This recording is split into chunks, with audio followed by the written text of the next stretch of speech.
প্রিয় দর্শক, আসসালামু আলাইকুম। দর্শক, আপনাদের প্রীতি ও শুভেচ্ছা জানিয়ে শুরু করছি আমাদের আজকের প্রতিবেদন। তো দর্শক, আজকে আমরা এক সুন্দরী আপুর জীবনের গল্প তুলে ধরব, যার নাম হচ্ছে ঋতু। ঋতুর বিয়ে শাদী হয়নি।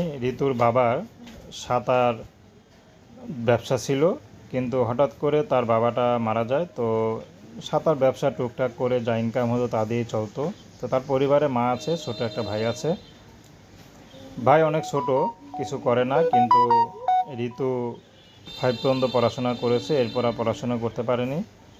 তো বর্তমানে ঋতু এসেছে বিয়ে শাদী করবে, যদি ভালো একটা মানুষ পায়, সে যেমনই হোক, বিবাহিত হোক বা অবিবাহিত, সমস্যা নেই। ঋতুকে যে ভালোবাসবে, ঋতু তাকে বিয়ে শাদী করবে। ঋতু যেহেতু পড়াশোনা করতে পারেনি, তো ঋতু চাচ্ছে আমি যেমন তেমন কোনো একটা পুরুষ পেলে হয়, কোনো সমস্যা নেই, শুধু যাতে দায়িত্ববান হয়।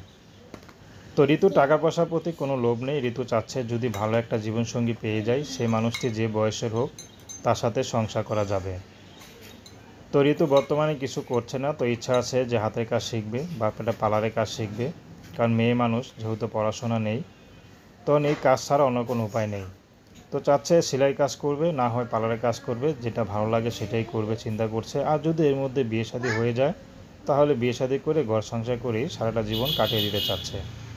তো প্রেম ভালোবাসা, সাহায্য সহযোগিতা, বিয়ে শাদী করা একান্ত আপনাদের ব্যক্তিগত ব্যাপার।